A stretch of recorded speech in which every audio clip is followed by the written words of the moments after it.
Now take a look at this.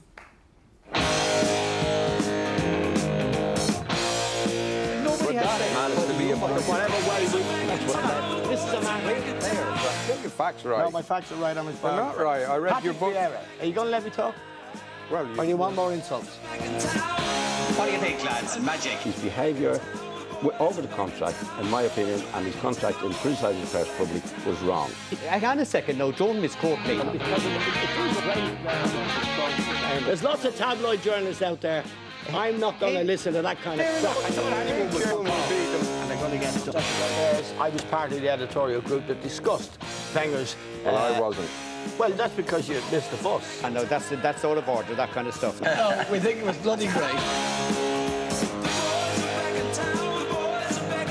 Please give a big welcome to Eamon, Liam, John and Bill.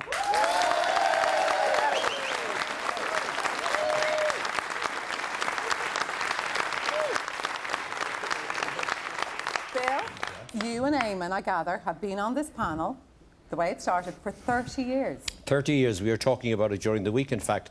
But my first contact with Eamon was a surprising one. Because he was completely opposed... No, not that surprised. He was completely opposed to the Irish team going to Chile. But... Oh, dear. Having got into the press and saying, no, they mustn't go, he went to Chile with the Irish team. And I was doing a programme, I think it was the Sunday Sports Show or something like that. And I said, I'd like to talk to Eamon. And I spoke to Eamon down the line in Chile. And he thought, you were expecting a grand, bland, easy interview, and I did a real tough, prime type of interview. Good. And that was the first contact. I think it was the first time, actually, we respected each other, because his response was very good and my questioning was good. And that led then to the whole thing. What was his response, Bill? Well, he tried to justify it, let me put it that way. Well, I've experienced that, Miriam, because I was manager of the Irish team that picked him to go to Chile. We went down to a training camp. Hang on. Excuse me, I have a feeling I'm not going to be the hero of this story. Well, anyway, go on. We went down to a training camp in London before we went, and Eamon was handing out leaflets as to why we shouldn't go to Chile. What? And if you ever see the photograph of us going to Chile, Eamon was the first one on the plane. No, the problem... It's a gang-up, Eamon, don't worry about it. The problem is any intelligent person can hold two completely contradictory propositions in their mind at the same time and believe utterly in both of them. And that's the situation I found myself. Yeah. We've noticed that for 30 years, Eamon. Yeah. But like... They always bully me, the three of them, by the way. Yeah. No, they are. Poor Eamon. They always gang up on me and they bully me. Oh. Liam, he looked at you there? No, it's not true. It's not true. But listen, you came in, Johnny, how did you come into the mix? I know you came in later, Liam, but you came in when? We were dying on our feet. I came in '86. Right. I'd finished the management then. Eamon had been doing it since '78. Did he suggest you? Did you? Yeah, Eamon recommended me for the panel, and at that time there was resistance to it, because when I was manager, I wasn't loved by the press, and I didn't give anything away because I was protecting the players. Like innocent questions about the midfield didn't play well, and I wouldn't give any answers.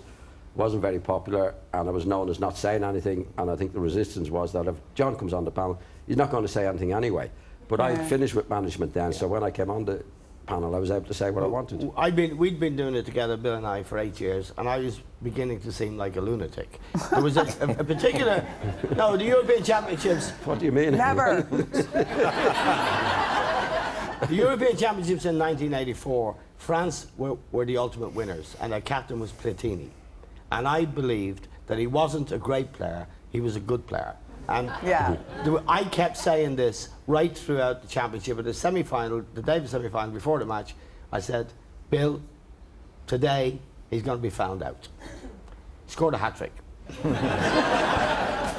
They went on to win the championship, and John was in town, and John is the most wonderful football brain of anybody I've ever met, and I'm sure Liam who's met a lot of people. He is the most brilliant analyst of the game, which is a wonderful thing, forensic. And I met John, and we had a few scoops, and I said, John, am I wrong about Platini? He said, no. He said, but you're an awful gobshite to say it on television. So,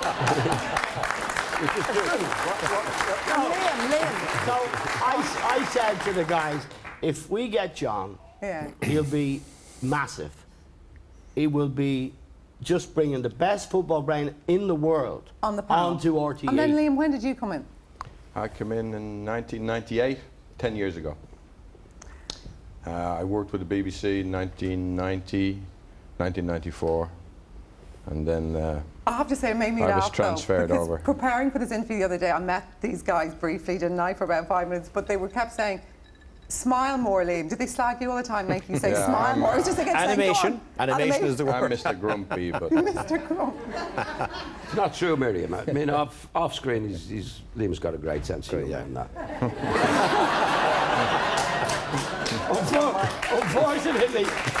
Unfortunately, he's paid to be on screen. Don't mind them, Liam. no. Well, I have to keep him. I have to keep him in his box now. That's right, Yeah, exactly. you do. No. And Well, I do my you best. might have a big Because opportunity tomorrow just night. like he called Platini a good player when he was a great player. Yeah.